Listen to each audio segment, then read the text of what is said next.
చేస్తున్నావయ్యా, చాలు ఇంతవరకు చేసిన తపస్సు చాలు, నీకేం కావాలో కోరుకో అది ఇస్తాను.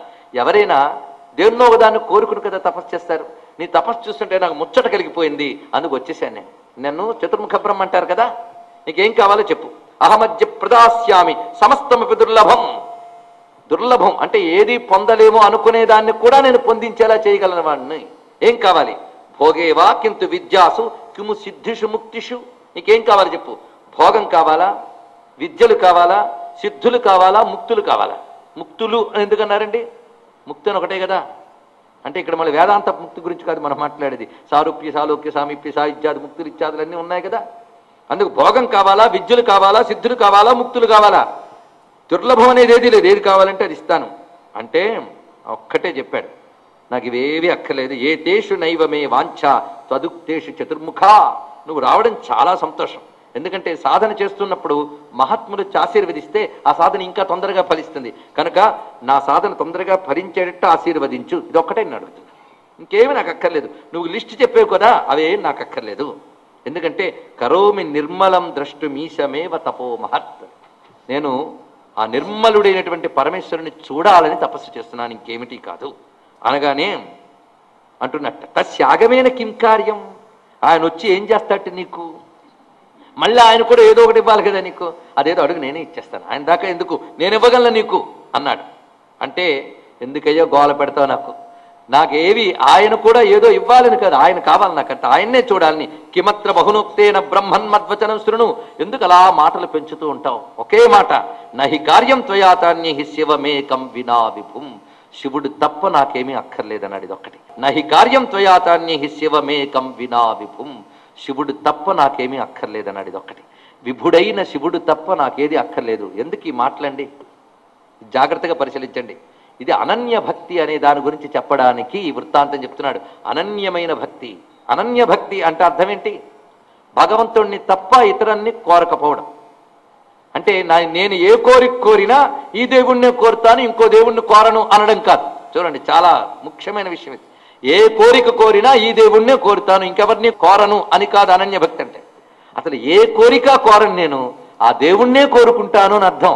అంటే దేవుడిచ్చే వరం కాదు, దేవుడే కావాలి. శివుడు ఏదో ఇవ్వాలి కాదు, శివుడే కావాలి. ఇది ఆ స్థితి ఇతడికి ఉన్నది అని చూపించడమే ఇందులో ఉన్నటువంటి విశేషం. కేవలం పరమేశ్వరుడు తప్ప ఏమీ అక్కర్లేదు. అది ఆ భక్తి. ఆ భక్తి మనకు అర్థమవుతుందా? ఆయన ముందు కూర్చుంటే ఆయనకంటే ముందు కోరికలే మనకు గుర్తుకొస్తాయి పాపం. అందుకే మనకే ఆయనకి మధ్య తెర అదే. అది తొలగాలి. అది మోహం వల్ల వస్తూ ఉంటుంది. తెరచాటునే కనబడతాడు తప్ప తెర తీసి కనబడ్డాడు స్వామి. ఆ తెరే మోహపు తెర. ఇది ఒకటి ఉంది మధ్యలో, మనకి ఆయనకి మధ్య. ఏది చేసినా ఇన్ని చేసామంటే అయినా దేవుడు అనుగ్రహించాలని కంప్లైంట్లు ఎక్కువ జీవితంలో చాలా మనకి. ఎందుకంటే ఆ దేవుడు ఎందుకు అనుగ్రహించాలి? వీటి కోసం అనమాట. అందుకు ఇక్కడ శేషుడి యొక్క భక్తి స్వామిని చూడడం, స్వామిని చూసి కలిగే ఆనందం, ఇంకోటి ఏమీ లేదు. ఇలాంటి ఆనందం ఒకటి ఉందని కూడా మనకు తెలియదు. మొత్తానికి అడుగుతున్నది, నహి కార్యం త్వయాచ అన్యైః శివమేకం వినా విభుం. అదొకటే మాట. నీ వల్ల గాని ఇతరుల వల్ల గాని ఇతరముల వల్ల గాని నాకు ప్రయోజనము లేదు. నా స్వామియే నాకు కావాలి. అకృతాదరమన్యేషు దృష్ట్వా మాయా విమోచక. ఎప్పుడైతే దేని యందు ఆదరము లేదని చెప్పాడో వెంటనే ఈయన అడుగుతున్నట్ట, ఏమిటయ్యా అంత అందం ఏంటి ఆయన దగ్గర ఉంది, చూడాలి చూడాలి అంటున్నామంటే, దేవదారు వనస్థానం మునీనాం యత్ ప్రదర్శితం. దేవదారు వనంలో మునులకి ఏది చూపించాడో తదేవ తాండవం ద్రష్టుం మమ వాంఛా ప్రజాయతే. ఆ తాండవాన్ని చూడాలని నాకు చాలా ఉత్సాహంగా ఉంది. ఇది అంటున్నాడు ఇక్కడ. ఎప్పుడైతే ఈ మాట అన్నాడో వెంటనే ఏమిటి చూస్తావు, నీ శరీరం చూడు ఎలా అయిపోయిందో. ఎంత అందంగా ఉండేవాడివి, తెల్లగా ఉండేవాడివి. ఎలా ఉంటాడంటే ఆదిశేషువు తెల్లగా ఉంటాడట, తామరతూళ్ళ తెల్లగా ఉంటాడు, మల్లెపువ్వులా తెల్లగా ఉంటాడు వర్ణించారు. ఇంత తెల్లని శరీరం ఈ తపస్సు చేత అప్పుడే చాలా కృషించిపోయి మాడిపోయింది కూడా. కొంత ముఖం నల్లగా మాడిపోయింది అంటారు కదా, ఆ విధంగా తపస్సుతో చాలా కృషించిపోయావు. ఇలాగే తపస్సు చేస్తే పోతావు, ఇంకేం కనిపిస్తాడు ఆయన అన్నాడు ఇక్కడ. ఆ మాట అన్నాడు ఆఖరికి. అంటే ఈయన అంటున్నాడు, ఆత్మసందేహ కారుణ్యాం దశాయాం కిం కరిష్యసి. అసలు నువ్వు ఉంటావా లేదా అనే దశకు చేరిపోయావు. ఈ సందేహ దశలో ఇంకేం తపస్సు చేస్తావన్నాడు.